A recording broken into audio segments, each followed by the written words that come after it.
আসসালামু আলাইকুম। কেমন আছেন সবাই? আলহামদুলিল্লাহ, আমি ভালো আছি। এটা আমাদের মুরগির ঘর। ঘর বলছি এজন্যই কারণ এটা অনেক ছোট। এটা যদি বড় হতো তাহলে বলতাম মুরগির খামার। আর এই মুরগির ঘরেই কাজ চলছে।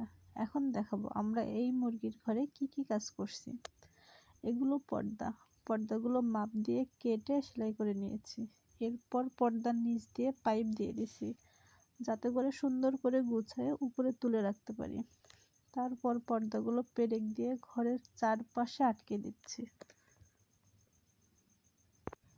এরপর দেখেন মুরগির খাবারের পাত্র।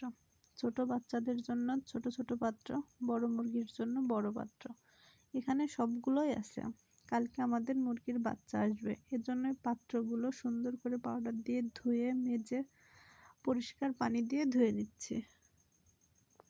তারপর বালতিতে পানি আর পটাশ নিয়ে নিচ্ছি। পানি আর পটাশ ভালোভাবে মিশিয়ে রেখে বোতলে এক বোতল উঠাই রাখছি। কেন রাখছি এটা আপনাদের পরে দেখাবো। তার একটা একটা ধোয়া পাত্র আমরা পটাশের পানি দিয়ে আবার ধুয়ে নিচ্ছি, যেন কোনো জীবাণু না হয়।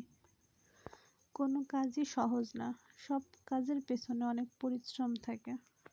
এত পরিষ্কার করে ধুয়ে নিচ্ছি কারণ মুরগির যদি একবার ভাইরাস ধরে যায় তাহলে সব শেষ। ধোয়া শেষ করে আমরা পাত্রগুলো রোদে শুকাতে দিছি।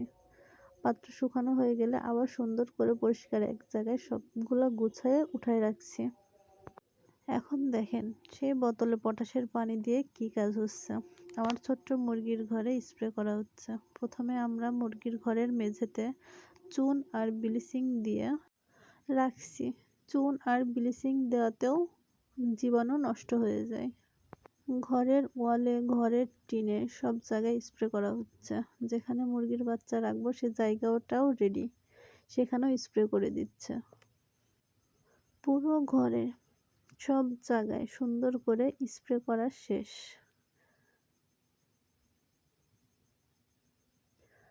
শুধু ঘরে না, বাইরেও আমরা স্প্রে করছি।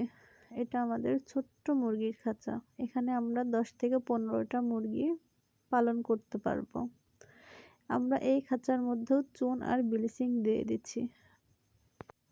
এই ছোট্ট খাঁচাটায় আমরা ডিম পাড়া মুরগি পালন করব। তাই খাঁচার বাইরে, খাঁচার ভেতরে সব জায়গায় সুন্দর করে স্প্রে করা হচ্ছে।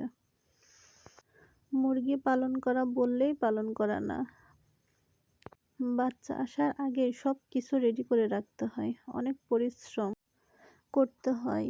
আমার ভিডিওটা ভালো লাগলে অবশ্যই লাইক দিবেন, ফলো দিয়ে পাশে থাকবেন। আজকের মতো ভিডিও এখানেই শেষ। সবাই ভালো থাকবেন। আল্লাহ হাফেজ।